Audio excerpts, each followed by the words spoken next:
من يضلله فلا هادي له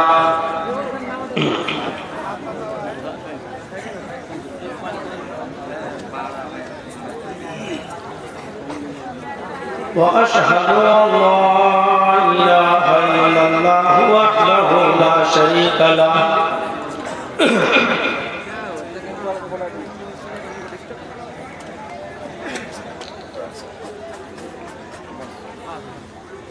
وأشهد أن محمدًا عبده ورسوله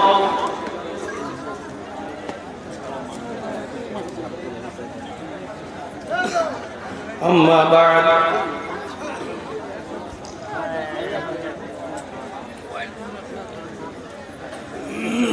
فإن خير الحديث كتاب الله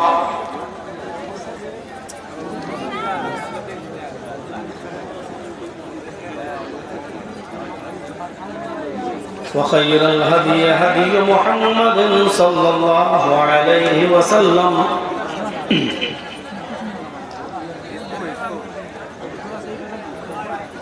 وشر الأمور محدثاتها وكل محدثة بدعة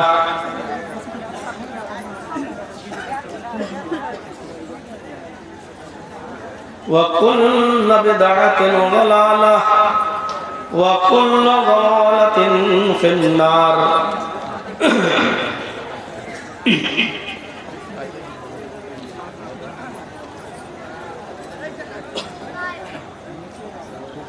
أعوذ بالله من الشيطان الرجيم بسم الله الرحمن الرحيم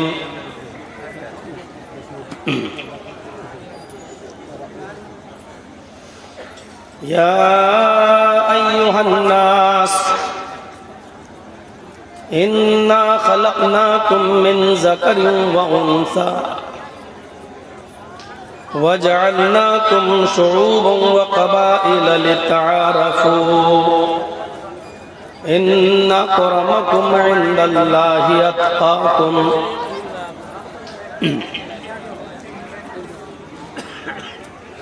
رب اشرح لي صدري ويسر لي أمري واحلل عقدة من لساني يفقهوا قولي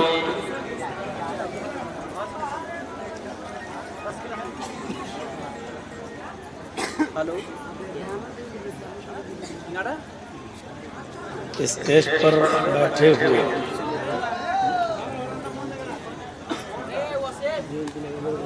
معزز علماء کرام، آپ کی اس بستی کے معزز احباب،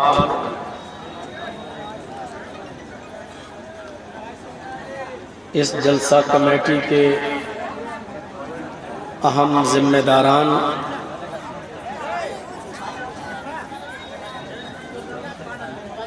نیما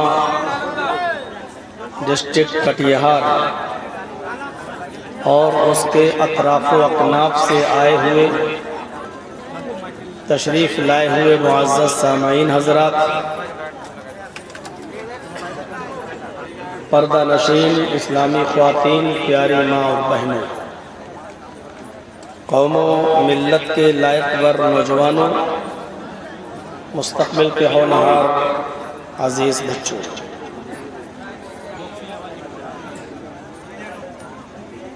11 اپریل 2021 کو آپ نے اپنی اس بستی میں، اپنے اس گاؤں میں دوبارہ پروگرام کا انعقاد کیا ہے۔ ایک پروگرام آپ اس سے پہلے کر چکے ہیں اور آنن فانن بہت ہی جلد بازی میں آپ نے ایک دوسرا پروگرام بھی منعقد کیا۔ اس سے پہلے والے پروگرام میں کچھ غلط فہمیوں کی بنیاد پر شرکت نہیں ہو سکی، یا یوں کہہ لیجئے کہ جس تاریخ میں آپ نے پروگرام رکھا تھا اس پروگرام کی تاریخ کا علم مجھے قطعی نہیں تھا.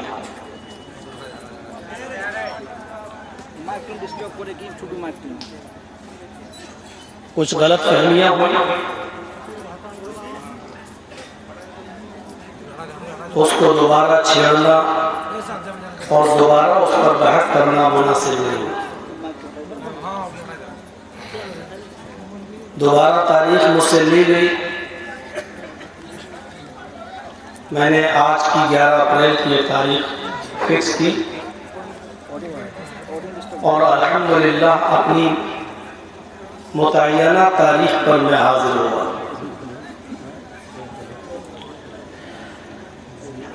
اللہ تبارک و تعالیٰ سے دعا ہے کہ بار الہ دینی جلسوں میں جو باتیں کہی گئی ہیں اور کہی جاتی ہیں، اللہ تعالیٰ ہمیں اور آپ کو سب کو اس پر عمل کرنے کی پوری توفیق عطا فرمائے. اس وقت ہمارے ملک کے حالات ناگفتہ میں ہیں.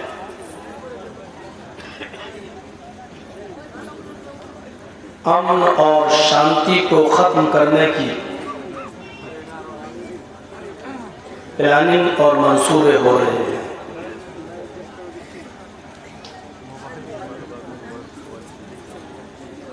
ہندو مسلم بھائی چارے کو ختم کرنے کی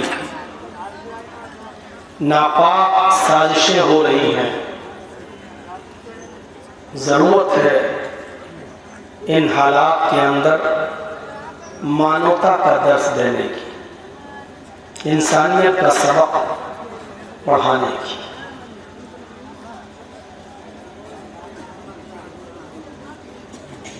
بہت سے لوگ اپنی زبان سے یہ کہتے بھی ہیں کہ ہمارا سب سے بڑا دھرم انسانیت ہے.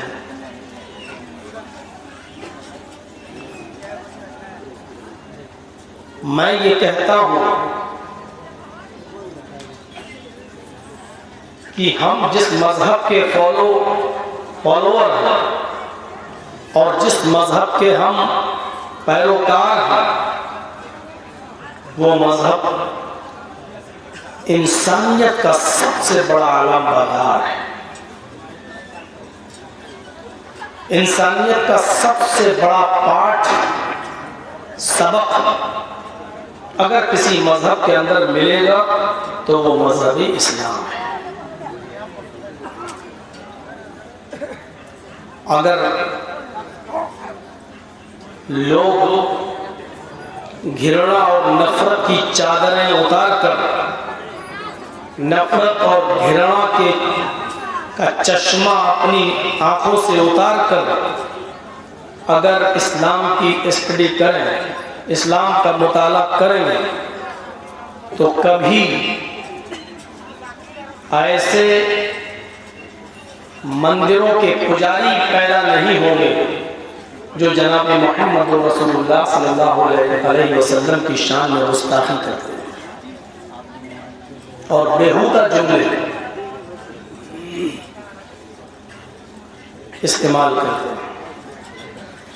اگر قرآن کو گھیرنا اور نفرت کی چادر اتار کر اور چشمہ اتار کر پڑھنے والا سچے دل سے قرآن کریم کو پڑھے گا تو وہ زندگی میں کبھی بھی قرآن کریم کی 26 آیتوں کو قرآن سے نکالنے کی بات نہیں کرے گا. ضرورت ہے یہ والا اس میں ڈسٹرب کر رہا ہے، کھول دیجیے. تو ہم بھی چاہ رہے ہیں، ضرورت ہے اس وقت قرآن کریم اور اسلام کی تعلیمات کو بہترین اسلوب اور اچھے انداز میں غیر مسلموں تک پہنچانے کی. قرآن کریم ہمیں بتاتا ہے کہ انسانیت کی عزت کرو، صرف مسلمانوں کی نہیں، بلکہ اللہ تبارک و تعالیٰ نے انسانیت کو ہی باعزت بنا دیا ہے۔ آئیے قرآن کریم کی ہم ایک آیت آپ کے سامنے رکھتے ہیں، اس سے آپ نتیجہ نکالیے۔ اللہ تبارک و تعالیٰ نے اس آیت کے اندر مسلمانوں کو نہیں، پوری دنیا کی انسانیت کو عزت بخشی ہے۔ آیت دیکھیے، وَلَقَدْ كَرَّمْنَا بَنِي آدَمَ وَحَمَلْنَاهُمْ فِي الْبَرِّ وَالْبَحْرِ وَرَزَقْنَاهُمْ مِنَ الطَّيِّبَاتِ وَفَضَّلْنَاهُمْ عَلَى كَثِيرٍ مِّمَّنْ خَلَقْنَا تَفْضِيلًا۔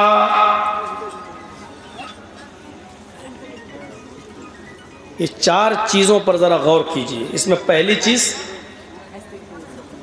وَلَقَدْ كَرَّمْنَا بَنِي آدَمَ، اللہ تعالیٰ نے فرمایا اور ہم نے پوری بنی نوع انسانیت کو، آدم کے ہر اولاد کو، آدم کے ہر بیٹے کو، ساری انسانیت کو معزز بنا دیا، مکرم بنا دیا۔ وَلَقَدْ كَرَّمْنَا بَنِي آدَمَ، ہم نے آدم کے ہر بیٹے کو عزت بخشی۔ مولانا جرجیس کی آپ عزت کرتے ہیں اس لیے کہ وہ مسلمان ہیں؟ نہیں، اس لیے کہ وہ انسان۔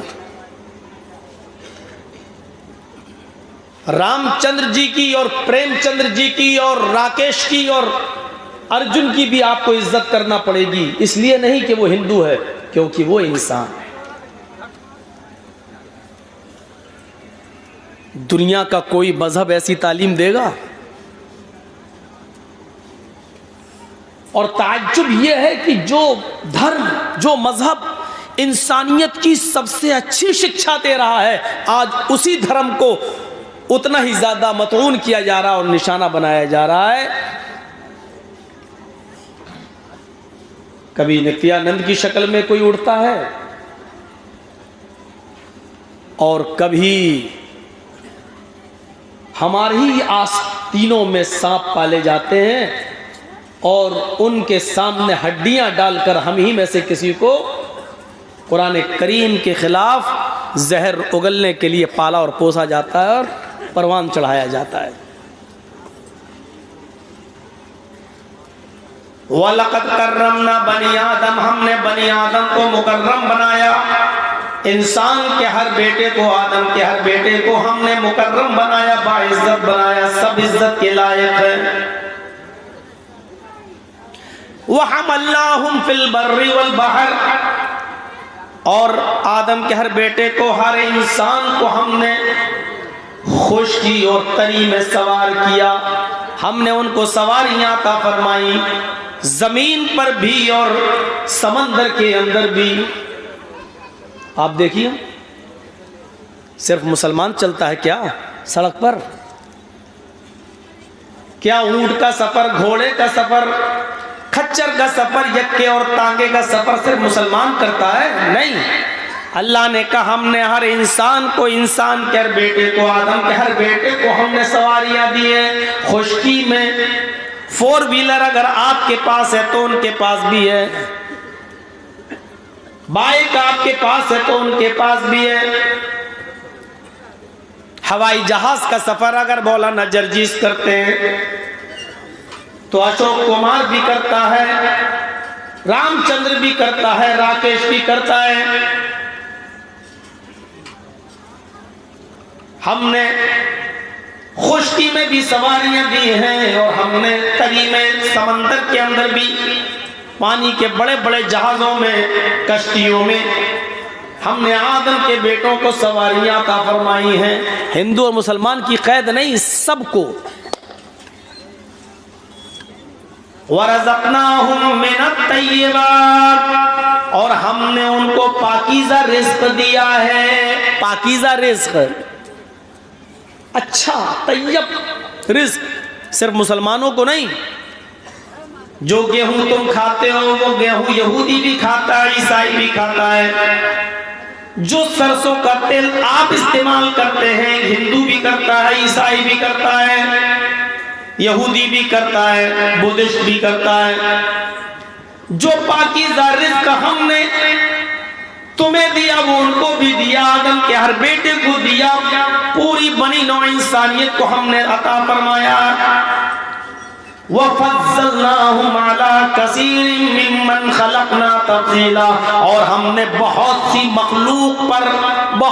سی مخلوقات پر حضرت انسان کو فضیلت دی ہے، بہت سی مخلوقات پر ہم نے انسان کو فضیلت بخشی ہے، انسان کو، صرف مسلمان کو نہیں کہا اللہ نے۔ ہاتھ لگے گا بھائی، جب ہم چلائیں گے ابھی تو اسپیڈ کم ہے، جب اپنے جوش میں آئیں گے تو لگے گا، اس لیے کہہ رہا ہوں پیچھے ہٹ کے بیٹھیے، ہمارا کوئی بھروسہ نہیں۔ ایک بار تقریر کر رہا تو بیوی کو ہی لگ گیا گھر میں، سپنے میں نہیں حقیقت میں، پریکٹس کر رہا تھا میں، کیسے بولا جائے گا کر رہا تھا تو لگ گیا، پیچھے آ گیا تو ہو جاتا ہے بھائی۔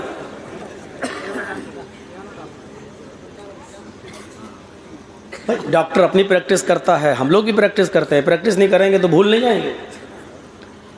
تو میرے بھائیو سنیے، ہم نے بہت سی مخلوقات پر انسان کو فضیلت دی ہے۔ اللہ نے یہ نہیں کہا کہ مسلمان کو فضیلت دی ہے، انسان کو فضیلت دی ہے۔ اس سے بہترین انسانیت کی تعلیم دنیا کے کس مذہب کے اندر ہمیں ملے گی؟ اتنی اچھی تعلیم کو کبھی انڈیا ٹی وی والے سے کہہ دو ذرا دکھا دو، زی ہندوستان کو بولو ذرا دکھا دو، سب کی نانی مر جائے گی۔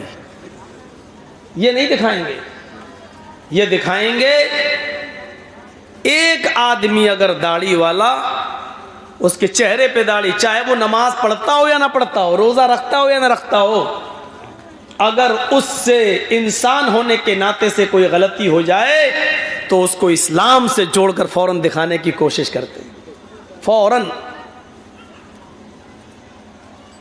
قرآن کریم کی آیت بتا رہی ہے کہ انسانیت کی عزت کیا ہے۔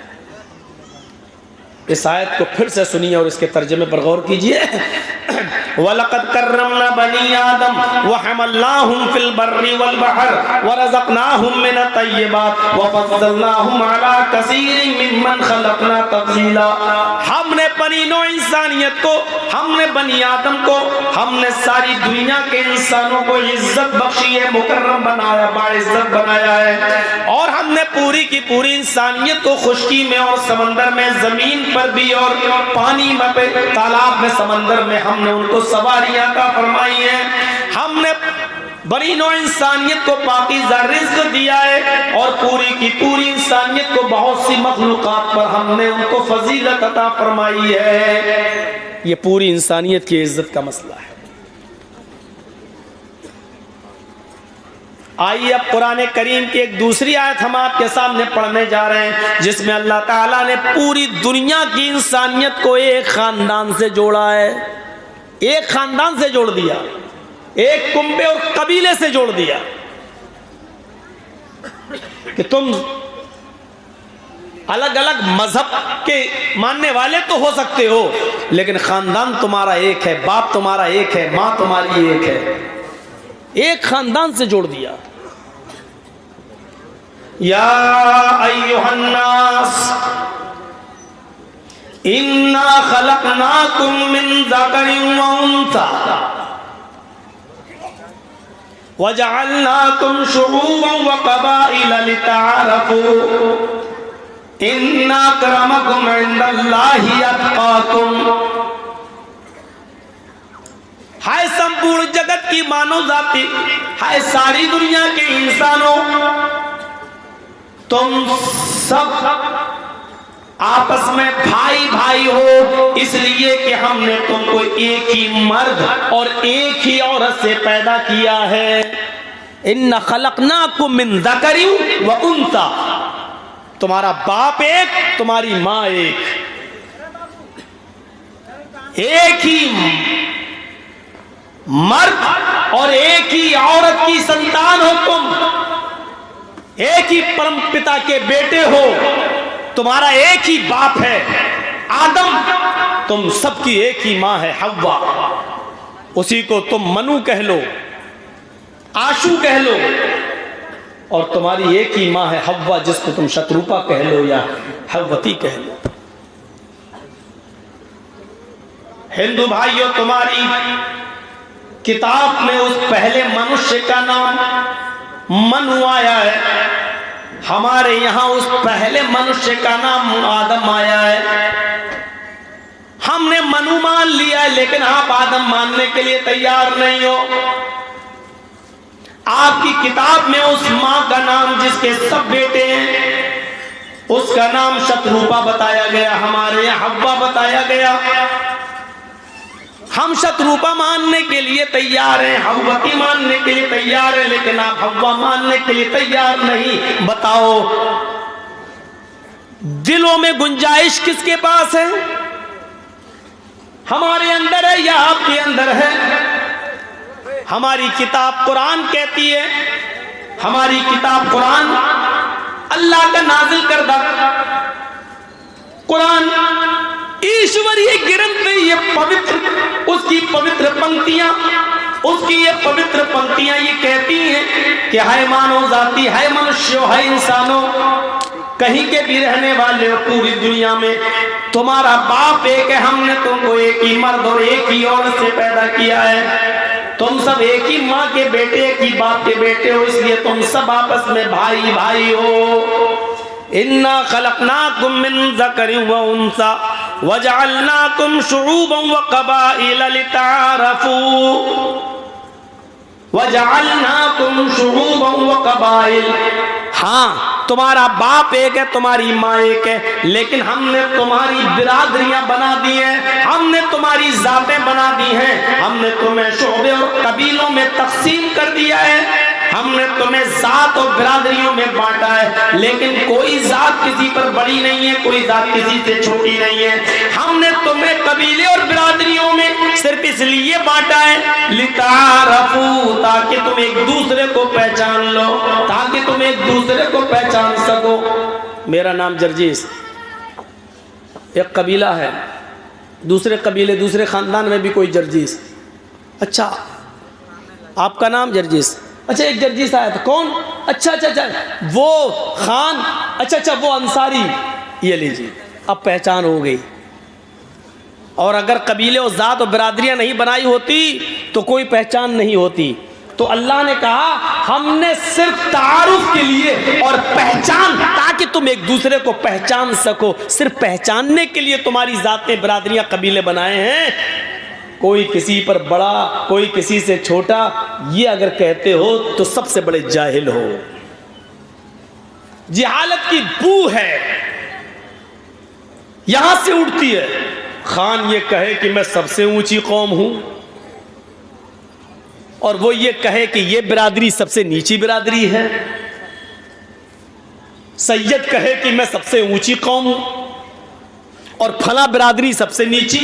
اگر کوئی یہ کہتا ہے تو وہ دنیا کا سب سے بڑا جاہل انسان ہے۔ جہالت کی بدبو آ رہی ہے اس کے منہ سے، وہ قرآن کا دشمن ہے، وہ اسلام کا دشمن ہے، وہ جناب محمد الرسول اللہ صلی اللہ علیہ وسلم کا دشمن ہے۔ وَجَعَلْنَاكُمْ شُعُوبًا وَقَبَائِلَ لِتَعَارَفُوا۔ حضرت بلال رضی اللہ تعالیٰ عنہ کو اللہ کے نبی نے مسجد نبی میں کہا تھا اَيْنَ الْبِلال، بلال کہاں ہے؟ وہ کہتے ہیں لبیک وسعدیک، میں یہاں ہوں اللہ کے نبی۔ فرمایا اے بلال، ایسا کون سا نیک عمل کرتے ہو، ایسا کون سا اچھا کام کرتے ہو کہ میں نے جنت کے اندر تمہارے جوتوں کی آواز سنی؟ مجھے اللہ نے بتا دیا کہ میں بلال کو جنت دے کر رہوں گا، ایسا کون سا عمل ہے تمہارا اے بلال؟ اللہ کے رسول نے بلال کے بارے میں کہا، جبکہ بلال رضی اللہ تعالیٰ عنہ کا حال یہ تھا کہ حدیث کی کتابیں کہتی ہیں کہ ان کا رنگ کوئلے سے زیادہ کالا، حبشی نسل، ان کے ہونٹ موٹے موٹے، لیکن اللہ کے نبی ان کو بشارت کیا دے رہے ہیں؟ بلال میں نے تمہارے جوتوں کی آواز جنت کے اندر سنی ہے. بڑے بڑے امیر اور دولت مند صحابہ منہ تکتے رہ گئے. ایک موٹے ہونٹ والے، ایک کالے انسان کو، سیاہ فام انسان کو، حبشی نسل انسان کو جنت میں جانے کی خوشخبری فیضان جناب رسالت معاد کی عدالت سے مل رہی ہے. یہ فخر ملا ہے، یہ فخر تھا. یہ خانہ کعبہ کی بلندی پر کھڑے ہو کر اگر آزان دینے کا شرف کسی کو حاصل ہوا تو حضرت بلال رضی اللہ تعالیٰ عنہ کو حاصل ہوا. اللہ کے نبی صلی اللہ علیہ وسلم نے خانہ کعبہ کی وہ چابی حضرت بلال کے ہاتھ میں دی. اے بلال تم آزان دو گے. آزان دینے کا شرف اسی حبشی نسل، اسی کالے کلوٹے انسان کو دیا گیا جس کے بارے میں حدیث کی کتاب کہتی ہے کہ وہ کوئلے سے زیادہ کالے. لیکن غور کیجئے کہ یہ شرف، یہ بزرگی اگر مل رہی ہے تو حضرت بلال رضی اللہ تعالیٰ عنہ کو ملی. کوئی چھوٹا اور بڑا نہیں ہے. خطبہ حجۃ الوداع میں جب اللہ کے نبی صلی اللہ علیہ وسلم خطبہ دے رہے تھے، زندگی کا آخری خطبہ تھا، جناب محمد رسول اللہ صلی اللہ علیہ وسلم جہاں اصول اور منصور بتلا رہے تھے، جہاں بہت سی چیزوں کا حکم دے رہے تھے اور بہت سی چیزوں سے منع کر رہے تھے، انہی چیزوں میں سے آپ نے خطبہ حجۃ الوداع کے اندر، آخری خطبے کے اندر آپ نے یہ بھی فرمایا، الا کلکم بنی آدم وآدم من تراب، لوگوں تم سب آدم کے بیٹے ہو اور آدم کو مٹی سے پیدا کیا گیا، تم سب مٹی سے پیدا کیے گئے ہو. لا فضل لعربی علی عجمی ولا لعجمی علی عربی، کسی عرب کے رہنے والے کو کسی غیر عرب کے اوپر فوقیت نہیں ہے اور کسی غیر عرب کے رہنے والے کو عرب کے رہنے والے پر کوئی رشتہ اور فوقیت نہیں ہے. عربی اور عجمی سب برابر ہیں، کالا اور گورا سب برابر ہیں، سب، کسی کو کوئی فوقیت نہیں ہے. الا بالتقوی، اگر فوقیت و درجہ کسی کو حاصل ہے تو متقی و پرہیزگار کو ہے، وہ بھی اللہ کی نظر میں جو اللہ سے سب سے زیادہ ڈرتا ہے، جو اللہ کا خوف سب سے زیادہ کھاتا ہے. اسی لیے اللہ کے نبی صلی اللہ علیہ وسلم نے فرمایا ان اللہ لا ينظر الى اجسامکم ولا الى صورکم ولکن ينظر الى قلوبکم، اللہ تعالیٰ تمہارے جسموں کی طرف نہیں دیکھتا، تمہاری شکلوں کی طرف نہیں دیکھتا، تمہارے جسموں کی طرف نہیں دیکھتا. اللہ تعالیٰ کتنے باڈی بلڈر ہو، سکس پیک ہیں کہ نہیں، اگر پوری بنیان اتار دے تو دیکھیں اس کی باڈی کیسی ہے. تمہاری شکلوں کی طرف بھی نہیں دیکھتا کتنے ہینڈسم ہو. لا ينظر الى اجسامکم، تمہارے جسموں کی طرف نہیں دیکھتا، ولا الى صورکم، تمہاری شکلوں کی طرف بھی نہیں دیکھتا. کیا دیکھتا ہے اللہ؟ ولکن ينظر الى قلوبکم، وہ تمہارے دلوں کی طرف دیکھتا ہے، تمہارے دلوں میں تقوی کیا ہے، اللہ سے ڈرتے کتنا ہو، کتنا ڈرتے ہو. وہ حضرت بلال جو سڑک کے کنارے بیٹھ جایا کرتے تھے بھوک کی شدت کی وجہ سے اور لوگوں سے مسئلے پوچھتے تھے کہ یہ مسئلہ بتاؤ، یہ مسئلہ بتاؤ، حالانکہ ان کو وہ مسئلے خود معلوم ہوا کرتے تھے لیکن پھر بھی پوچھتے تھے. پوچھنے کا مقصد یہ ہوتا تھا کہ لوگ میری بھوک کی حالت دیکھ لیں، میرے چہرے پر نقاہت و کمزوری دیکھ لیں اور پھر یہ کہیں کہ بلال تم نے تو شاید کئی دن سے کھانا نہیں کھایا، چلو میرے گھر چلو، میں تمہیں کھانا کھلا دیتا ہوں. اس لیے وہ مسئلہ پوچھتے تھے کہ لوگ میری کمزوری دیکھ کر مجھے کھانے کے لیے پوچھیں. یہ غریب انسان، یہ غریب انسان. حضرت عمر فاروق جب خلیفہ بنائے گئے، جب حضرت بلال ان کے دربار میں جاتے، حضرت بلال جب ان کی عدالت میں پہنچتے تو حضرت عمر فاروق اپنی چٹائی سے اٹھ جاتے اور کھڑے ہو جاتے اور کہتے سیدنا آج ھذا سیدنا، آج ہمارے سردار آ گئے، ہمارے سردار آ گئے۔ حضرت بلال کے لیے حضرت عمر اپنی کرسی چھوڑ دیا کرتے تھے، اپنی چٹائی چھوڑ دیا کرتے تھے، اور یہ کہتے تھے جس کی عزت جناب محمد رسول اللہ نے کی ہو اس کی عزت میں کیسے نہیں کر سکتا۔ یہ مقام، یہ فضل ملا تھا، اور شاید یہی وہ چیزیں ہیں جسے دیکھ کر ڈاکٹر امبیڈکر نے اسلام قبول کرنا چاہا تھا، کہ یہی وہ مذہب ہے جس کے اندر اونچ نیچ نہیں ہے، جس کے اندر چھوٹا اور بڑا نہیں ہے۔ ورنہ آپ منو اسمرتی پڑھ کے دیکھ لیں، ہمارے ہندو بھائیوں کی جو ناک کہلاتی ہے کتاب، اس کو جب پڑھیں گے تو ذات اور برادری کو کس طریقے سے کھوکھلا کیا گیا اور کس طریقے سے برادرانہ تعصب پیدا کیا گیا۔ لکھا ہے کہ برہما جی نے اپنے منہ سے برہمن کو پیدا کیا۔ منہ سب سے اوپر ہوتا ہے نا، تو سب سے اوپر جو برہما کا منہ ہے اس سے برہمن پیدا ہوا ہے۔ اپنے ہاتھوں سے برہما جی نے چھتری کو، ٹھاکر کو پیدا کیا ہے۔ یہ ران، یہ گھٹنے سے اوپر کا حصہ، اس سے ویش پیدا ہوا ہے، برہما جی کی ران سے ویش پیدا ہوا ہے۔ اور پیر نیچے تک، گھٹنے سے نیچے تک پیر، پنجہ، یہ سب ان پیروں سے، برہما جی کے پیروں سے شودر پیدا ہوا ہے۔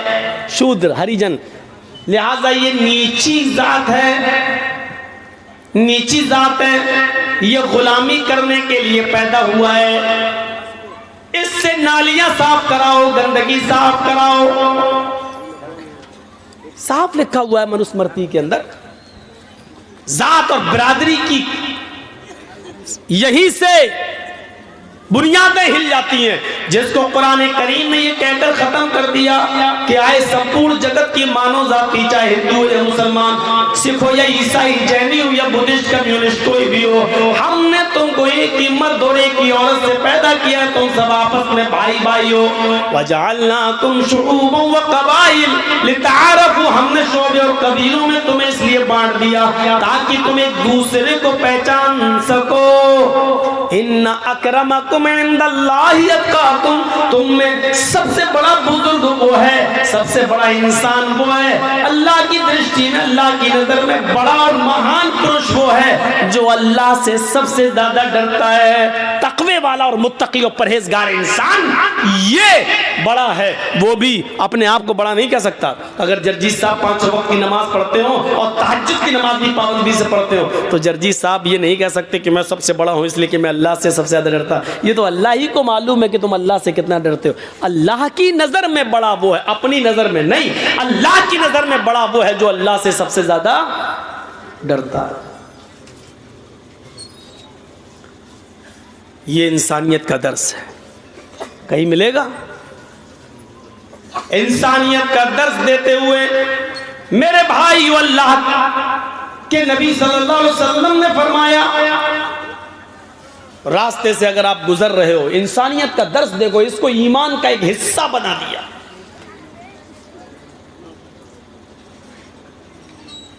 فرمایا الایمان بضع وسبعون شعبۃ فافضلها قول لا الہ الا اللہ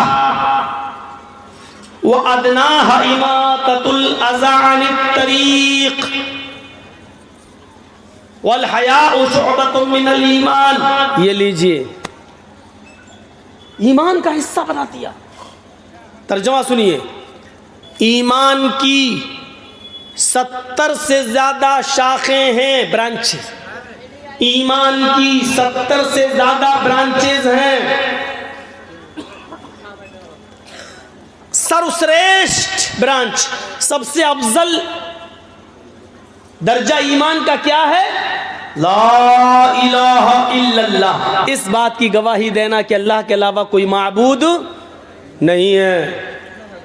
وَأَدْنَاهَا، لیجئے، یہ ایمان کا حصہ ہے، حالانکہ سب سے کمتر درجے کا ایمان ہے، لیکن یہ بھی ایمان ہے۔ کیا؟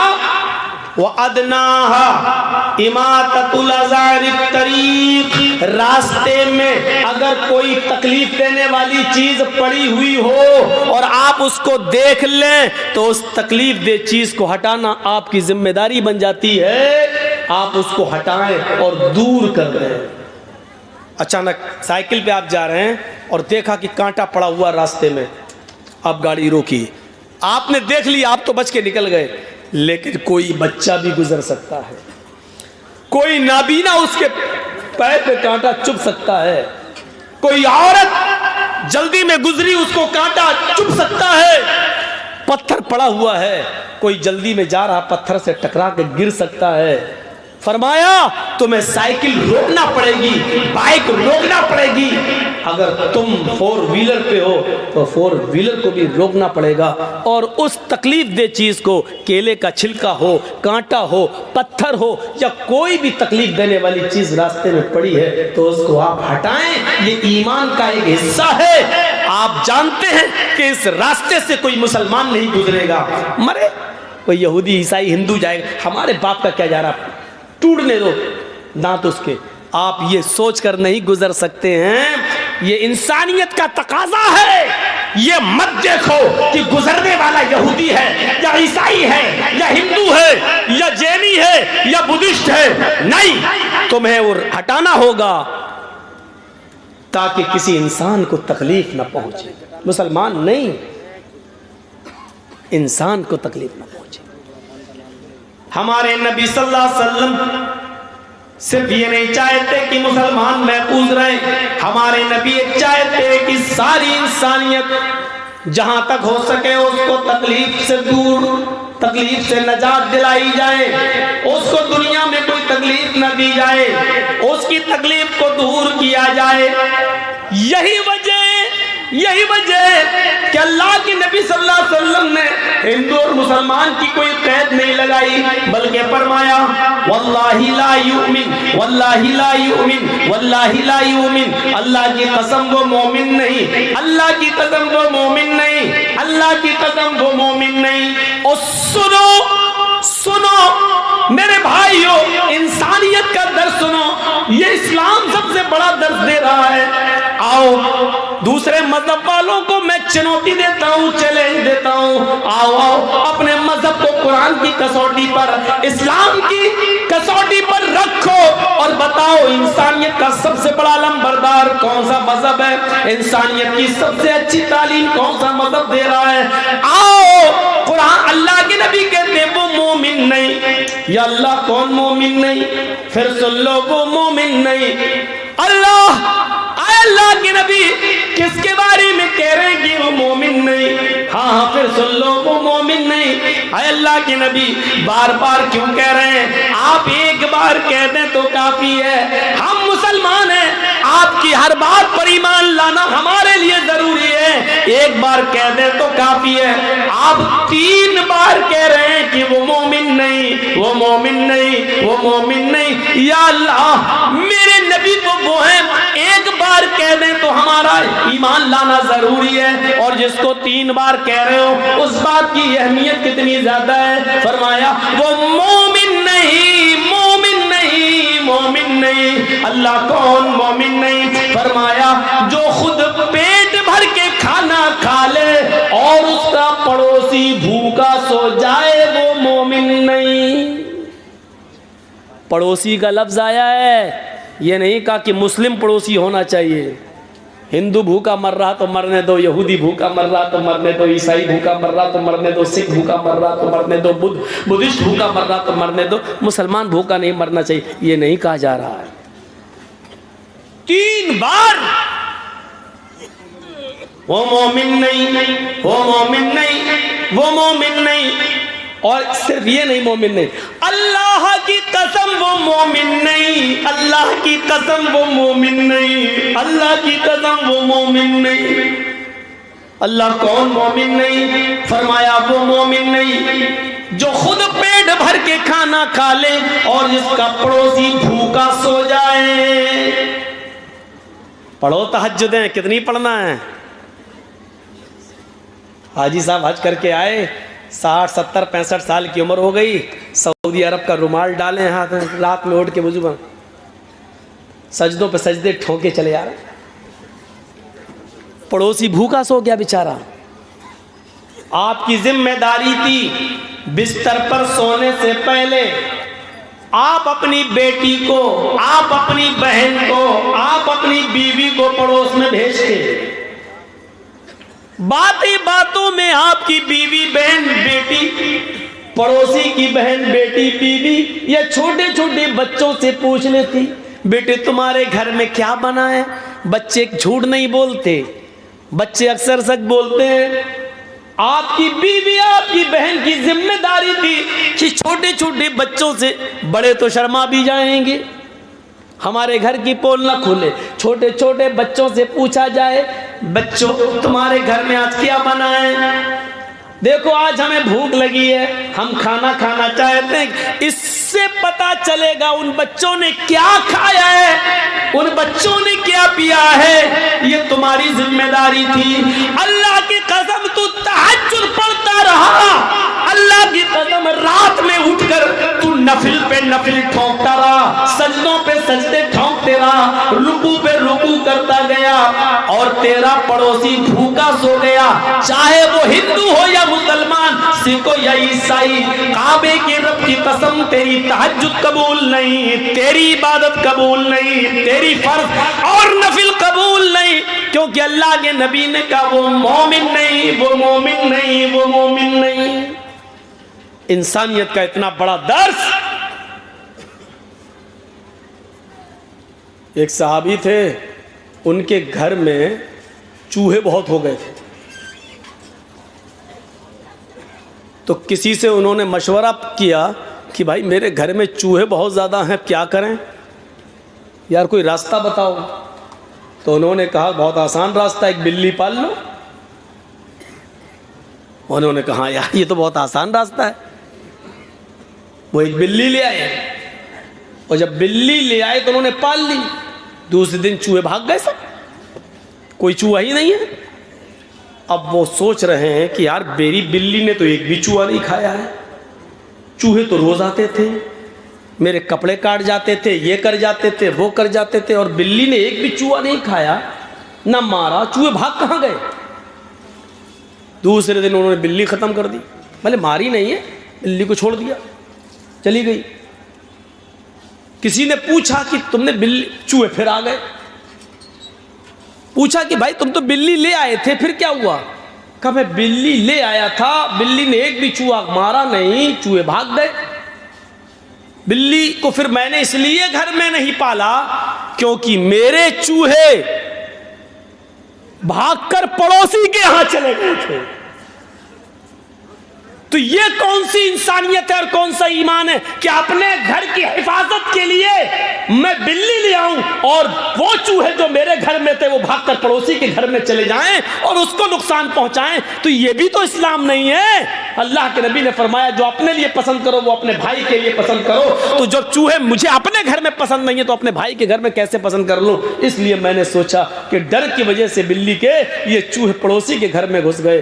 پڑوسی کو ستانا بھی اچھا نہیں ہے. انہوں نے کہا بلی کو ہٹا دو، میرے چوہے مجھے نقصان پہنچائیں لیکن پڑوسی کو نہیں. اتنا احساس کس کو ہوتا ہے؟ یہاں تو یہ دیکھتے ہیں کہ میرے گھر میں کیا پکا ہے، پڑوسی کے گھر میں کیا پکا ہے، آج اس نے یہ پکایا تو میں اس سے اچھا پکاؤں. ہم نے آج 500 روپے کمائے، پڑوسی نے 800 کیسے کما لیے؟ آج یہ صورتحال ہماری ہو گئی. انسانیت کا درس دیکھیے. اللہ کے نبی فرماتے ہیں مومن نے عبداللہ ابن عمر رضی اللہ تعالیٰ عنہ، کون نہیں جانتا، جلیل القدر صحابی حضرت عمر فاروق کے بیٹے، ان کے گھر عقیقہ ہوا.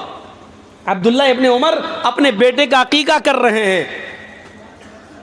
بکرے 2 جانور خرید کے لائے تو اپنی بیوی سے کہا اس کو 7ویں دن ذبح کرنا ہے نا، عقیقہ 7ویں دن ہے، 7ویں دن اس کو ذبح کرنا ہے. دیکھو میری بیوی، جب بکرے ذبح ہو جائیں اور گوشت پک جائے 7ویں دن تو میرے پڑوسی کو ضرور پہنچا دینا اس کا گوشت. پڑوسی یہودی تھا.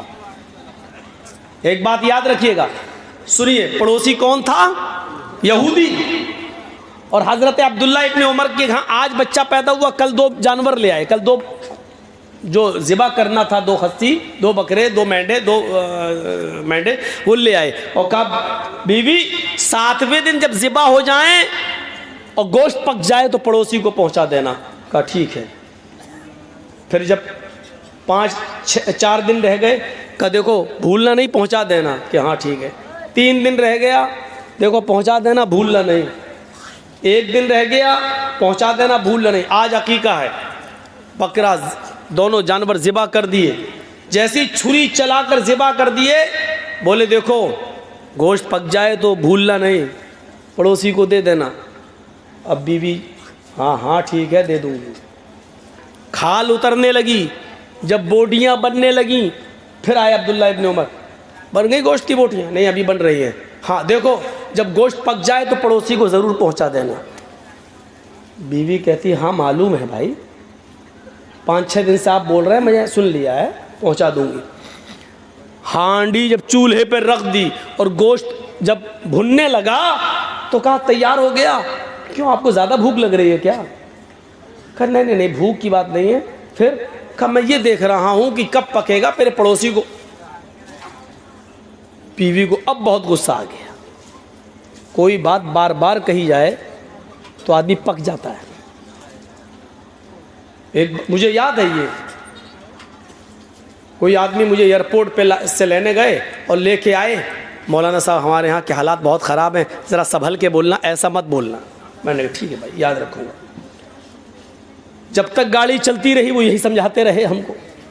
میں نے کہا ٹھیک ہے. اصل میں وہی ذمہ دار تھے اور تھانے میں ان سے لکھوا لیا گیا تھا کہ اگر کچھ ہوا تو سب سے پہلے میں تمہیں پکڑوں گا. تو ان کو تو ڈر اس لیے لگا ہوا تھا. اب گاڑی سے اترے, جس روم میں ہم کو ٹھہرایا, مولانا دیکھیے بھائی میری عزت کا سوال ہے. میں نے کہا ٹھیک ہے. ناشتہ آیا, پانی پیا. دیکھیے مولانا بہت زیادہ وہ CID والا پریشان کر رہا, بار بار فون کر رہا ہے.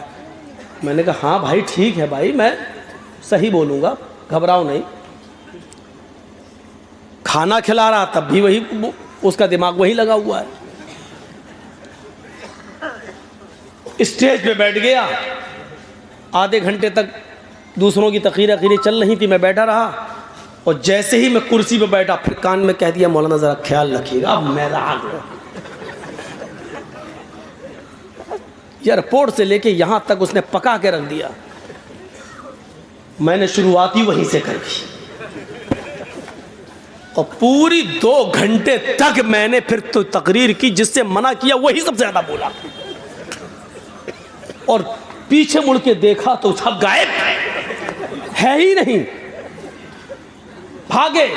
اور بعد میں جب جلسہ ولسہ ختم ہوا تو گاؤں والوں میں فون نمبر ہوتے ہی ہیں, کسی سے میں نے پوچھا فون کر کے, پتہ چلا 3 دن کے بعد وہ گاؤں میں آیا. وہ آدمی 3 دن کے بعد آیا, گاؤں چھوڑ کے بھاگ گیا تھا. کہتا کہ اس مولوی کو جتنا منع کرو گے اتنا ہی کرے گا.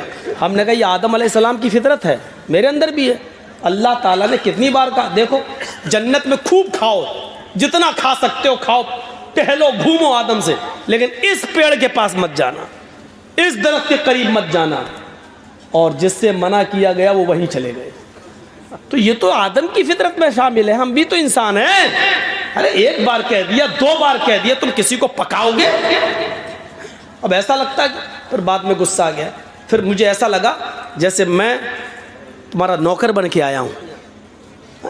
ٹھیک ہے, جلسہ کمیٹی کو حق ہے کہنے کا, کیونکہ علاقے کا ماحول وہ جانتے ہیں, بالکل حق ہے ان کو کہنے کا. لیکن ایک بار عقل مند عالم وہ ہے جو ایک بار کہہ دیا جائے وہ سمجھ جائے اور اس کو اپنے حساب سے پھر بولنا ہے.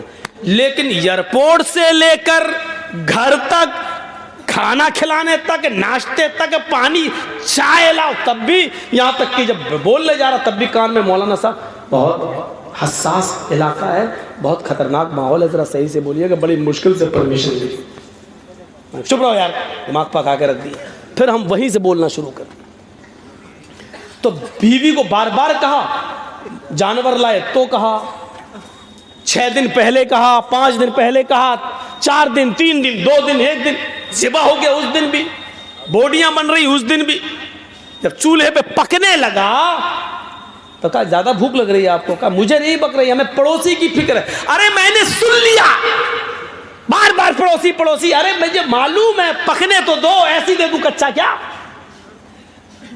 ارے میری بیوی مجھ پر کیوں برس رہی ہو؟ کب برسوں گی نہیں, 7 دن سے وہی پکائے چلے جا رہے, پڑوسی پڑوسی پڑوسی پڑوسی. تو جانتے ہو عبداللہ ابن عمر نے کیا جواب دیا؟ میری بیوی تو میرا غصہ ہونا بجا ہے, جو آدمی بار بار کچھ بولے گا تو میں غصہ آئے گا, لیکن میں بار بار اس لیے بول رہا ہوں. اب سنو, ایک مسجد میں جمعے کا دن تھا, میں جمعے کا خطبہ نماز پڑھنے کے لیے مسجد میں گیا. اللہ کے نبی ممبر کے اوپر کھڑے ہوئے. آپ نے جمعے کے دن جو خطبہ دیا ممبر کے اوپر کھڑے ہو کر, وہ پڑوسیوں کے بارے میں دیا. پڑوسیوں کی اتنی اہمیت, اتنا مقام, اتنا مرتبہ بتایا کہ میں یہ سوچنے لگا رہ کیا گیا ہے, اب کون سی چیز باقی رہ گئی ہے جو چھوڑ دیا اللہ کے نبی نے. سب تو بتا دیا, یہ پڑوسی کا حق, یہ پڑوسی کا حق. اب ڈر لگنے لگا, اللہ کے نبی صلی اللہ علیہ وسلم سب کچھ تو بتا چکے, اب کہیں یہ نہ کہہ دیں کہ تم جس گھر میں رہتے ہو, جس کمرے میں رہتے ہو, جس باغ میں رہتے ہو, یا جس زمین کے مالک ہو, اس میں اتنا اتنا حصہ تمہارے پڑوسی کا بھی ہے, اتنا حق تمہارے پڑوسی کا ہے. کہیں اللہ کے نبی صلی اللہ علیہ وسلم میری زمین و جائیداد و گھر و مکان میں پڑوسی کو وارث نہ بنا دیں. بنایا نہیں, لیکن ڈر لگنے لگا کہ کہیں اللہ کے, اب آخری چیز یہی تو رہ گئی ہے, اب کہیں ایسا نہ ہو کہ اللہ کے نبی یہ کہہ دیں, یہ نہ کہہ دیں کہ پڑوسی کا اتنا حق ہے. میری بیوی, اس لیے میں بار بار کہہ رہا ہوں کہ پڑوسی کو پہنچاؤ. یہ ہے انسانیت کا سب سے بڑا علمبردار مذہب. میرے پیارے ساتھیوں, ذرا غور کرو, انسانیت سب سے زیادہ اگر ملے گی تو اسلام کے اندر ملے گی. ہندو, مسلمان, یہودی اور عیسائی کی کوئی قید نہیں لگائی گئی ہے, کوئی قید نہیں. آئیے ایک اور چیز بتائیں تمہیں, اچھی لگے گی.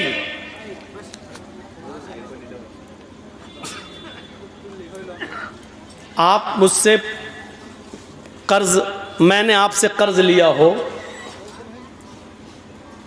کہ بھیا کہاں جا رہے ہو, زیادہ اٹھا بیٹھا مت کرو سامنے سے, میں ٹھیک ہے ادھر سے نکل جائیں, ایک تو ویسے ہم ان کیمرے والوں سے پریشان ہیں. تو مولانا جرجی صاحب نے آپ سے قرض لیا ہے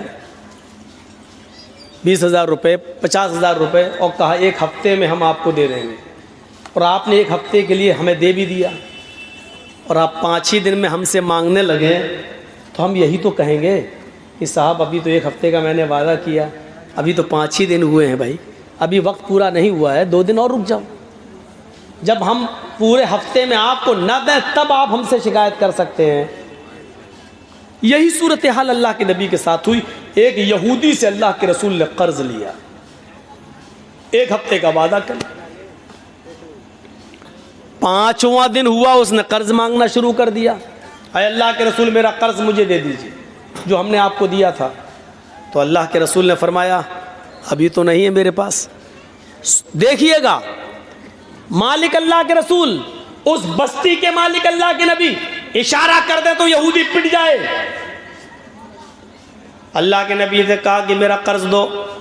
اللہ کے نبی نے فرمایا اچانک تم قرض مانگنے لگے ہو, ابھی تو 5 ہی دن ہوئے ہیں, میں نے تو 1 ہفتے کا وعدہ کیا تھا. اس نے کہا ٹھیک ہے, میں نے 1 ہفتے کا وعدہ کیا تھا آپ نے, اگر مجھے آج ہی ضرورت پڑ گئی ہے تو میں کیا کروں, مجھے آج ہی چاہیے. اللہ کے رسول صلی اللہ علیہ وسلم فرماتے کہ آج تو آنن فانن میں کر نہیں پاؤں گا, اتنی جلدی میرے پاس انتظام کیسے ہو سکتا ہے, تم نے تو اچانک میرے سامنے اپنے قرض کے لیے ہاتھ پھیلا دیا. اس یہودی نے غصے میں کہا اے محمد صلی اللہ علیہ وسلم, تو ہم اس لیے کہہ رہے ہیں کہ نام آ رہا ہے, اس نے تو نہیں کہا اے محمد آپ کو آج ہی میرا قرض دینا ہوگا. آپ نے کہا وہ تو نہیں ہے, ابھی 2 دن باقی ہے, میں 2 دن کے اندر اندر تمہارا قرض واپس کر دوں گا انشاءاللہ. اس نے کہا مجھے آج ہی چاہیے, اور اگر آپ میرا قرض نہیں دیتے ہیں تو میں اس جگہ سے تمہیں جانے نہیں دوں گا, اس جگہ سے میں تمہیں اٹھنے نہیں دوں گا. امام بیہقی اپنی سنن کے اندر اس روایت کو لاتے ہیں، سنن بیہقی کی روایت ہے۔ اللہ کے نبی کہتے ہیں پھر تمہاری مرضی، اگر تم مجھے اس جگہ سے جانے نہیں دیتے ہو تو میں اسی جگہ بیٹھ جاتا ہوں۔ اپنے سر سے عمامہ اتارا اور اسی جگہ پر اللہ کے نبی بیٹھ گئے، بچھایا اور بیٹھ گئے۔ وہ یہودی بھی بیٹھ گیا۔ ظہر کی اذان کا وقت ہوتا ہے، اللہ کے رسول فرماتے ہیں یہودی مجھے اتنی دیر کے لیے مہلت دے دے کہ میں مسجد میں جاؤں اور نماز پڑھ کر واپس آ جاؤں اور اس جگہ پر بیٹھ جاؤں۔ اس یہودی نے کہا میرا قرض دے دو اور شوق سے نماز پڑھ دے جاؤ، اور اگر نہیں دیتے ہو تو میں نماز پڑھنے کے لیے بھی آپ کو یہاں سے اٹھنے نہیں دوں گا۔ آپ نے ظہر کی نماز وہیں پڑھی، عصر میں بھی اجازت نہیں دی، عصر بھی وہیں پڑھی، مغرب بھی وہیں پڑھی، عشاء بھی وہیں پڑھی، رات بھر بھی اس نے اٹھنے نہیں دیا۔ آپ نے پوری رات وہیں گزاری، فجر کی اذان کی آواز آئی، آپ نے فجر بھی وہیں ادا کی، سورج نکلنے تک آپ وہیں رہے۔ جب سورج نکل گیا اور کافی بلند ہو گیا تب وہ یہودی اللہ کے نبی صلی اللہ علیہ وسلم کے قریب آ کر بیٹھتا ہے اور کہتا ہے محمد صلی اللہ علیہ وسلم میں آپ سے قرض نہیں مانگنا چاہتا تھا، نہ میرا ارادہ تھا کہ قرض مانگا جائے، بلکہ کل ہی میں نے اپنی کتاب تورات کو پڑھا تھا، کل ہی میں نے اپنی کتاب تورات کو پڑھا تھا، اس تورات میں لکھا تھا کہ آخری نبی جو آئے گا وہ بڑا حلیم اور بردبار ہوگا، اس کو غصہ نہیں آئے گا، اس کو سخت سے سخت لہجے میں بھی اس سے گفتگو کی جائے گی تو وہ خندہ پیشانی سے سنے گا، اس کی پیشانی پر پسینہ نہیں آئے گا، وہ بدتمیز نہیں ہوگا، اس کے اخلاق بہت اچھے ہوں گے۔ بس یہی سوچ کر میں آپ کو آزمانا چاہتا تھا، میں دیکھنا چاہتا تھا کہ وقت سے پہلے قرض مانگوں تو آپ کو غصہ آتا ہے یا نہیں آتا ہے، آپ اپنے صحابیوں سے ہمیں پٹواتے کہ نہیں پٹواتے، میں یہ دیکھنا چاہ رہا تھا، میں یہ دیکھنا چاہ رہا تھا۔ جیسے آج کل دیکھ رہے ہیں نا بوکھلاہٹ، جب دیکھا جا رہا ہے کہ ہماری ہوا ڈھیلی ہے، پوزیشن خراب ہے، تو کسی طریقے سے ہندو مسلم کرایا جائے اور جو ہمارے پالتو کتے ہیں جو ہماری ہڈیوں پہ پل رہے ہیں انہی کے ہاتھ سے گولیاں چلوائی جائیں اور کئی لوگوں کو مروا دیا جائے۔ سمجھ گئے نا؟ اب کھل کے مت بلواؤ یار، حالات نازک ہیں، اشارہ آپ سمجھ لیجئے، اتنا میں نے بول دیا جس پر میرے اوپر کیس نہیں ہو سکتا۔ پالتو کتوں کے ذریعے جن کی ہڈیوں پر جو پل رہے ہیں ان کے ذریعے گولیاں چلوا کر ہندو مسلمان کرانے کی سازش، کیونکہ ہمارے پاس کوئی اور راستہ نہیں ہے الیکشن کو جیتنے کا سوائے ہندو اور مسلم کرنے کے، یہ جتنا زیادہ استعمال کیا جائے۔ دیکھیے ہمارے اتر پردیش کا حال دیکھیے آپ، ہولی بڑی آرام سے گزر جانے دی، رنگ بڑے آرام سے پھک جانے دیا، ہولی بڑے آرام سے منوا لی گئی، اور جیسے ہی رمضان کا مہینہ آیا آج یہ آرڈر نافذ کر دیا گیا کہ کسی بھی دھارمک استھل پر 5 آدمی سے زیادہ نماز پڑھنے کی انومتی اجازت نہیں ہوگی۔ اور اللہ کی قسم میں علم غیب سے واقف نہیں، لیکن میں نے اتر پردیش کی ایک تقریر میں کہہ دیا تھا کہ ہولی تک لاک ڈاؤن میں تھوڑی ڈھیل مل رہی ہے، یہ ہولی جیسے ہی جائے گی سب پہ شکنجا کسا جائے گا اور تیر بالکل نشانے پر لگا۔ آج یہ آرڈر نافذ ہو گیا ہے اتر پردیش کے اندر۔ میرا کل کا پروگرام ہونے والا تھا دلکولا میں، لیکن کل ہی فون کر دیا گیا کہ صاحب پرمیشن نہیں مل رہی ہے، کل کا پروگرام دلکولا کا کینسل ہو گیا ہے۔ آپ لوگوں نے جس حساب سے بھی کیا، اللہ تعالیٰ آپ کے جلسے کو کامیاب کرے، مینج کر کے ہندوستان میں چلتا۔ تو میرے بھائیوں، عرض اتنا کرنا تھا مجھے، انسانیت یہاں سے سیکھیے آپ، جو اسلام پیش کر رہا ہے اسلام پیش کر رہا ہے۔ اللہ کے نبی صلی اللہ علیہ وسلم نے فجر بھی وہیں پڑھی، سورج نکل گیا تو وہ یہودی خود آتا اور کہتا کہ اللہ کے نبی صلی اللہ علیہ وسلم میں دیکھنا چاہتا تھا کہ آپ کو غصہ تو نہیں آتا ہے۔ تو اللہ کے نبی صلی اللہ علیہ وسلم نے پوچھا کیف وجدت نعتی فی کتابک، اپنی کتاب کے مطابق تم نے میری صفت کیسی پائی؟ یعنی تم نے اپنی کتاب تورات میں جو پڑھا تھا اس کے مطابق مجھے کیسا پایا؟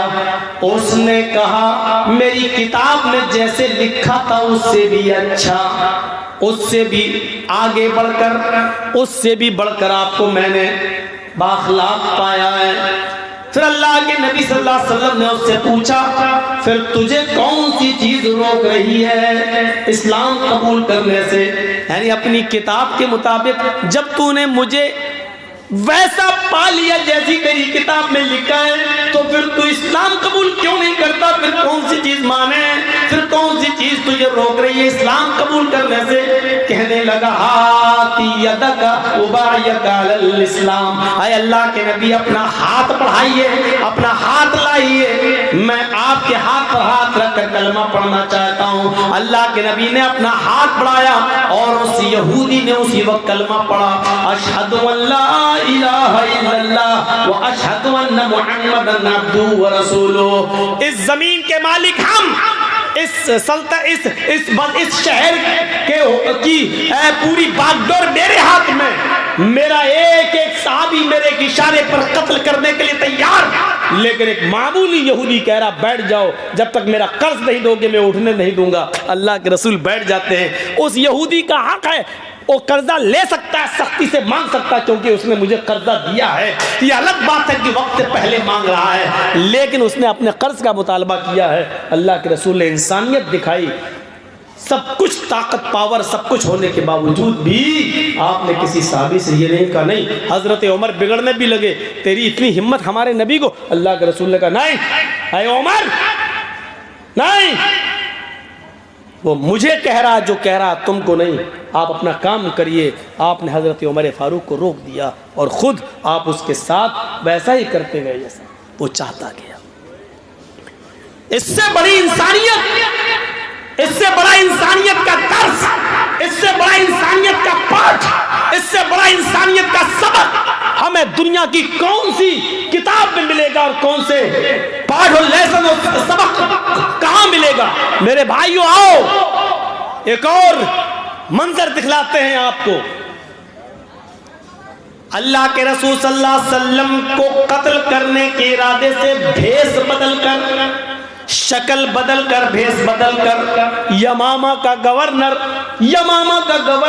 سمامہ ابن وصال مدینے کے اندر گھستا ہے، تلوار میں زہر بجھا ہوا ہے، اس کی تلوار میں زہر لگا ہوا ہے، وہ محمد رسول اللہ کے قتل کے ارادے سے آیا ہے کہ جہاں محمد دکھائی دیں گے ہم ان کو قتل کر دیں گے۔ جاسوس کی سزا کیا اسلام میں؟ قتل کر دو۔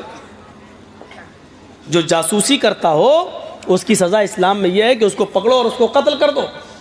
تو حضرت محمد رسول اللہ کے قتل کے ارادے سے آیا، کون؟ یمامہ کا گورنر۔ کون ہے؟ یہودی ہے، مدینے میں گھس گیا، لیکن محمد رسول اللہ صلی اللہ علیہ وسلم کی خفیہ اور جاسوسی پولیس نے، خفیہ فورس نے پتہ لگا لیا اور اس بھیس بدل کرانے والے سمامہ ابن وصال کو اریسٹ کر لیا، گرفتار کر لیا۔ اس کو سختی سے پوچھا تو اس نے اپنا جرم قبول کر لیا کہ ہاں میں یمامہ کا گورنر سمامہ ہوں اور یہاں محمد رسول اللہ کے قتل کے ارادے سے آیا ہوں۔ آج آپ دیکھ لیجئے کس طریقے سے اپنی ذاتی دشمنیاں نبھائی جا رہی ہیں جیلوں کے قیدیوں کے ساتھ، کس طریقے سے بلڈنگیں اور بڑے بڑے محل گرائے جا رہے ہیں، ذاتی انتقام۔ لیکن محمد رسول اللہ صلی اللہ علیہ وسلم نے بھی ایک یہودی کو قید کروایا، پکڑا گیا، اللہ کے رسول کو خبر دی جاتی ہے کہ سمامہ پکڑا گیا ہے، آپ کو قتل کرنے کے ارادے سے آیا ہے۔ کیا میں اس کو قتل کر دوں؟ کیونکہ جو آپ کے قتل کے ارادے سے آیا ہو اتنا خطرناک مجرم ہو، اس کی سزا تو یہی ہے کہ اس کو قتل کر دیا جائے۔ اللہ کے نبی صلی اللہ علیہ وسلم نے فرمایا نہیں، اس کو قتل نہ کیا جائے، میں آنے والا ہوں مسجد کے اندر، ابھی تب تک اس کو مسجد نبوی کے ایک ستون سے، کھمبے سے اس کو باندھ دیا جائے۔ لکڑی کے ستون تھے، لکڑی کے، جیسے یہ آپ کے یہاں بلیاں لگی ہوئی ہیں نا، ایسے ہی مسجد نبوی کے اندر بلیاں لگی ہوئی تھی، لکڑیوں کے ستون، اور اس کے اوپر کھجور کے پتوں کی چھت تھی، لینٹر نہیں تھا، کھجور کے پتوں کی چھت۔ تو جو سب سے موٹا ستون تھا، اس ستون سے لے کر ایسے کمر سے لے کر اور دونوں ہاتھ لے کر ایسے اس کو پیچھے سے باندھ دیا گیا ہے، ثمامہ ابن اسال۔ تھوڑی دیر کے بعد جب اللہ کے نبی، وہی جیل تھی، آج کل کی طرح جیلیں نہیں تھیں، مسجد نبوی میں کس کو؟ ایک یہودی قیدی کو، وہ بھی یمامہ کا گورنر، اس کو پکڑ کر باندھ دیا گیا، یہی جیل کھانا تھا، قید کر دیا گیا اور باندھ دیا گیا۔ جب نماز کا وقت ہوا تو اللہ کے نبی صلی اللہ علیہ وسلم مسجد میں آئے، آپ نے ثمامہ کو دیکھا، ثمامہ نے ایسے محمد کو دیکھا تو اپنا سر جھکا لیا۔ اللہ کے نبی پوچھتے ہیں ما شأنک یا ثمامہ، ثمامہ کیا حال ہے؟ بخاری شریف کی حدیث کے الفاظ، ثمامہ کیا حال ہے؟ ثمامہ کہتا ہے کہ گرفتار کرا کے حال پوچھتے ہو، اریسٹ کروا کے حال پوچھتے ہو، ایک قیدی کا کیا حال ہو سکتا ہے جو قید میں رہے گا؟ اللہ کے نبی نے پوچھا ثمامہ کیا تم مجھے قتل کرنے کی نیت سے آئے تھے؟ اس نے کہا ہاں۔ جانتے ہو اس کی سزا کیا ہے؟ بہت اچھی طریقے سے جانتا ہوں، اس کی سزا یہی ہے کہ جو آپ کو قتل کرنے کے ارادے سے آیا ہے اور پکڑا گیا تو اس کو بھی قتل کر دیا جائے۔ آپ نے کہا ثمامہ اب تم بتاؤ کہ میں تمہارے ساتھ کیا سلوک کروں؟ جرم تو تمہارا بڑا ہے، ایک تو بھیس بدلا، شکل بدلی، تلوار میں زہر لگایا، میرے قتل کے ارادے سے مدینے میں میری پرمیشن کی بغیر انٹری کی، اور ہمت دیکھو مجھے قتل کرنے کے لیے آئے۔ سزا تو یہی ہے کہ تم پکڑے گئے تمہیں قتل کر دیا جائے، لیکن پھر بھی میں تم سے پوچھتا ہوں کہ بتاؤ تمہارے ساتھ کیا سلوک کیا جائے؟ اے ثمامہ بتاؤ تمہارے ساتھ کیا کروں؟ ثمامہ کا جواب سنو، ثمامہ کہتا ہے ان تقتل ذا دم وان تنعم تنعم لا شاکر۔ اے محمد صلی اللہ علیہ وسلم، آپ کو اختیار ہے، آپ چاہیں تو مجھے قتل کر سکتے ہیں، اگر آپ قتل کریں گے تو آپ مجرم نہیں ہوں گے، ایک صاحب حق کو قتل کریں گے، ایک مجرم کو قتل کریں گے، جو قتل کے لائق ہے اس کو قتل کریں گے، آپ کا کوئی گناہ نہیں ہے، اگر آپ مجھے قتل کرنا چاہیں تو قتل کر سکتے ہیں، آپ حقیقت میں مستحق، جو قتل ہونے کا مستحق ہے اسی کو قتل کریں گے، لیکن آپ تو بڑے رحم والے ہیں، رحمت والے ہیں، کرپالو اور دیابان ہیں، اس لیے وَإِن تُنْعِمَ لَا شَاكِرْ، اگر احسان کریں گے چھوڑ دیں گے، میرے بیوی بچے ہیں، اگر آپ مجھے چھوڑ دیں گے کچھ لے دے کر تو آپ کا ایک احسان ہوگا، میں آپ کا شکر گزار ہوں گا، میں آپ کا شکر کو ادا کروں گا۔ اللہ کے نبی نے کہا، چھوڑ دیا، اس دن کچھ نہیں کہا، ٹھیک ہے۔ دوسرے دن پھر آپ آئے، پھر وہی پوچھا ثمامہ کیا کروں تمہارے ساتھ؟ ثمامہ کا پھر وہی جواب، قتل کرنا چاہیں تو قتل کر دیں، چھوڑنا چاہیں تو چھوڑ دیں، قتل کریں گے تو آپ مجرم نہیں ہوں گے، چھوڑ دیں گے تو آپ کا احسان ہوگا میرے۔ دوسرے دن بھی آپ نے کچھ نہیں کیا، ثمامہ کو کھانا کھلایا، ہاں پانی پلایا، کوئی تکلیف تو نہیں ہونے دی؟ نہیں اللہ کے رسول، میں ثمامہ کو صرف باندھے ہوں، بس کھانے کے وقت چھوڑ دیتا ہوں پھر باندھ دیتا ہوں، قضاء حاجت پیشاب پائخانے کے لیے جاتا ہے تو اس وقت کچھ لوگ اس کے ارد گرد رہتے ہیں، چاروں طرف سے گھیرا لگا لیتے ہیں اور پھر اس کو پکڑ کے پھر یہاں باندھ دیتے ہیں۔ کوئی کمی نہیں ہونے دی جا رہی ہے. ہم لوگ بھوکے رہتے ہیں لیکن سمامہ کو کھانا کھلاتے ہیں. آپ نے کہا ٹھیک. تیسرے دن پھر سمامہ سے پوچھا, سمامہ بولو تمہارے ساتھ کیا کروں, کیا حال ہے؟ کہا جس حال میں ہوں اسی حال میں. کیا کروں؟ کہا اللہ کے نبی کیا بار بار پوچھتے ہیں کیا کروں؟ کل بھی پوچھا, پرسوں بھی پوچھا, آج بھی پوچھ رہے کیا کروں. میرا وہی جواب ہے, آپ اگر قتل کرتے ہیں تو ایک مستحق کو قتل کر رہے ہیں. ان تقتل ذا دم, قتل کرنا چاہیں تو کر دیجئے. ایک خون والے کو خون کر رہے ہیں. ایک ایسے انسان کو آپ ماریں گے جو واقعی مرنے کے لائق ہے, مرنے کا حق ہے, اس کا مرنے کا حق رکھتا ہے وہ, اور اگر چھوڑ دیں گے تو آپ کا ایک احسان ہوگا. آپ نے کہا سمامہ 3 دن سے میں تمہیں قید کیے ہوئے ہوں, کھانے پینے میں کوئی تکلیف نہیں ہونے دی. اس نے کہا بالکل.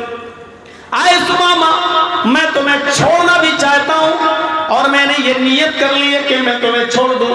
تمہارے بھی بیوی بچے ہیں, لیکن آئے سمامہ میری ایک شرط ہے. کہا بتاؤ اے محمد, کچھ مال چاہیے, دولت چاہیے, سونا چاندی چاہیے. میں یمامہ کا گورنر ہوں, ایک حکم دوں گا بھی فوراً چلا آئے گا. آپ نے کہا نہیں اے سمامہ مجھے سونے کی چاندی کی ضرورت نہیں ہے. سمامہ میری ایک شرط بس اتنی ہے, میں جب بھی مسجد میں آتا ہوں تو مجھے دیکھتا ہے, چہرہ گھما لیتا ہے, مجھے دیکھتا نہیں ہے, میری آنکھوں میں آنکھیں نہیں ڈالتا ہے. سمامہ بس میری خواہش اتنی ہے, ایک بار تو میری آنکھوں میں آنکھیں ڈال کر مجھ سے بات کر. جیسے میں تجھ سے بات کر رہا ہوں تو مجھے دیکھ کر بات کر. میں تجھ سے بات کرتا ہوں تو سر پھیر کر, چہرہ دوسری طرف کر کے منہ موڑ کر مجھ سے بات کرتا ہے. آئے سمامہ میں وعدہ کرتا ہوں کہ میں تجھے چھوڑ دوں گا, لیکن ایک بار تو میری شکل تو دیکھ لے, میری آنکھوں میں آنکھیں ڈال کر بات تو کر لے. مولانا جرجیس کو اگر پھانسی کی سزا ہو جائے اور جج صاحب یہ کہہ دیں کہ جرجیس صرف میری آنکھوں میں آنکھیں ڈال کر بات کرو, مجھے دیکھ کر بات کرو, میں تمہاری پھانسی کی سزا معاف کر دوں گا, تو بتاؤ جرجیس دیکھ لے گا کہ نہیں دیکھ لے گا؟ ارے دیکھنے میں کیا, ہاں جی جج صاحب. لیکن یہ کتنا بڑا شاطر دماغ آدمی, اس کو آفر بھی دے دیا میں چھوڑ دوں گا, اور وہ جانتا ہے کہ محمد صلی اللہ علیہ وسلم اپنے وعدے کے پکے ہیں, جو کہتے ہیں کرتے ہیں. کہا میں چھوڑ دوں گا لیکن مجھے دیکھ لے, میری آنکھوں میں آنکھیں ڈال کر ایک بار گفتگو کر لے. تو جانتے ہو اس نے کیا جواب دیا؟ جان چھوڑنے کا آفر مل گیا, لیکن اس کا جواب دیکھو کیا تھا. کہتا ہے محمد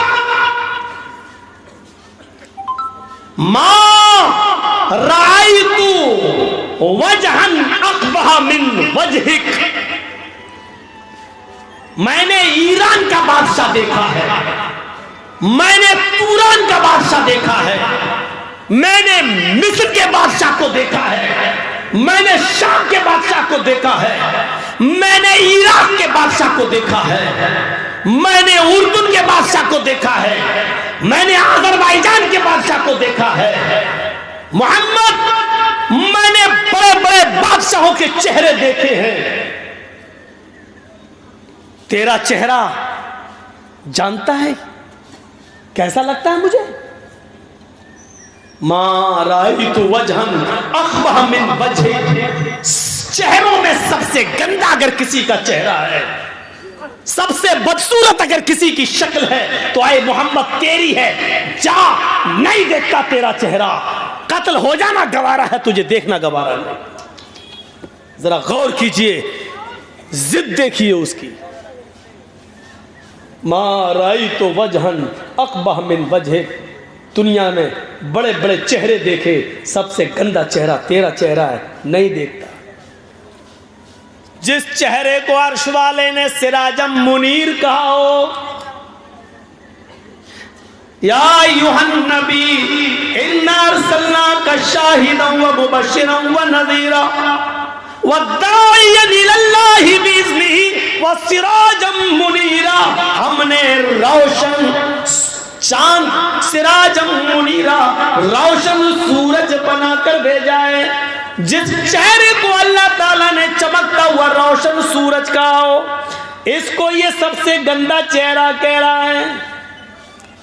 جس چہرے کو کبھی ام سلیم نے اندھیرے میں دیکھا تو کہنے لگتی ہے محمد اندھیری رات میں میرے پاس آئے تو ایسا لگا جیسے میرے گھر میں کسی نے چراغ روشن کر دیا ہو، جن کے بارے میں حضرت علی نے یہ کہا ہو کہ اللہ کے نبی کا چہرہ جب دیکھتے تو ایسا لگتا جیسے سورج کی روشنی میں تلوار چمکتی، ایسی محمد رسول اللہ کا چہرہ چمکتا اور دمکتا۔ اور جس چہرے کو دیکھ کر کبھی حسان ابن ثابت نے کہا تھا وَأَحْسَنَ مِنْكَ لَمْ تَرَ قَطُّ عَيْنِي وَأَجْمَلَ مِنْكَ لَمْ تَلِدِ النِّسَاءُ، میری آنکھوں نے آپ سے زیادہ حسین کوئی چہرہ ہی نہیں دیکھا، اور دنیا کی کسی عورت نے آپ سے زیادہ خوبصورت بچہ پیدا ہی نہیں کیا، آپ سے زیادہ حسین بچہ پیدا ہی نہیں کیا۔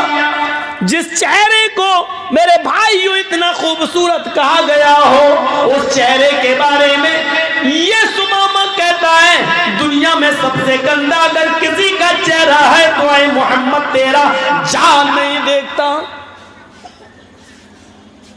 حضرت عمر فاروق کی ہاتھ تلوار پہ مچلنے لگتی ہے، نبی اکرم کے چہرے کی طرف دیکھتے ہیں، اللہ کے نبی نے چہرے عمر فاروق کے ہاتھ کو دیکھا، وہ تلوار کی میان پہ مچل رہا ہے، ادھر دیکھا، فرمایا عمر تلوار نکالنے میں جلدی نہ کیا کرو، عمر تلوار نکالنے میں جلدی نہ کیا کرو۔ علامہ احسان الہی ظہیر نبی اکرم صلی اللہ علیہ وسلم کی زبان سے نکلے ہوئے ان جملوں کے بعد کہا کرتے تھے کہ اللہ کے نبی نے کہا تھا عمر جلدی نہ کیا کرو، کیونکہ جب تم میان سے تلوار نکالتے ہو تو تمہاری تلواروں کی چمک دیکھ کر آسمان بھی پسینہ چھوڑ دیتا ہے، تمہاری ننگی تلوار دیکھ کر آسمان کی پیشانی پر بھی پسینہ آ جاتا ہے، تمہاری تلوار کی چمک دیکھ کر آسمان بھی ڈر جاتا ہے، وہ بھی پسینہ پسینہ ہو جاتا ہے۔ عمر تم تلوار نکالنے میں بہت جلدی کرتے ہو، تلوار نکالنے میں جلدی نہ کیا کرو۔ حضرت عمر فاروق نے کہا اللہ کے رسول وہ آپ کے چہرے کو سب سے گندا چہرہ کہتا ہے، صرف آپ کا اشارہ ہو، اس کی گردن ابھی یہی تڑپ رہی ہوگی، اس کے جسم سے الگ کر دیتا ہوں۔ فرمایا نہیں نہیں، اے عمر گورنر ہے یمامہ کا، اونچی پوسٹ پر ہے، اور جو اونچی پوسٹ پر ہوتا ہے اس کی عقل کچھ زیادہ ہی ہوتی ہے، اس کو کچھ تکبر ہوتا ہے، اس کو بھی اپنی گورنری پر تکبر ہے، جانے دو۔ اے سمامہ ٹھیک ہے میری شکل نہیں دیکھتا مت دیکھ، میرا چہرہ نہیں دیکھتا مت دیکھ، اچھا جا ذرا میرے کچھ صحابیوں کے ساتھ اس مدینہ کو دیکھ لے، اس بستی کو دیکھ لے، ایک چکر لگا لے، دیکھ یہاں کیسا امن برس رہا ہے، کیسی شانتی برس رہی ہے، کتنا امن کا ماحول ہے، ذرا جا اور میری اس مدینے کی بستی کو دیکھ لے۔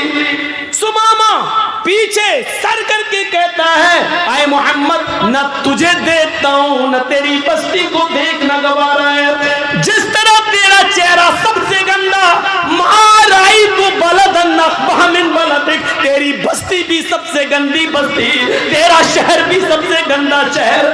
ہم نے ایران دیکھا، شام دیکھا، عراق دیکھا، مصر دیکھا، فلسطین دیکھا، ہم نے سب دیکھا، سب سے گندا شہر اگر کوئی نظر آیا تو تیرا شہر مدینہ نظر آیا، قتل ہو جانا گوارا، نہ تیرا چہرہ دیکھنا گوارا، نہ تیری بستی دیکھنا گوارا۔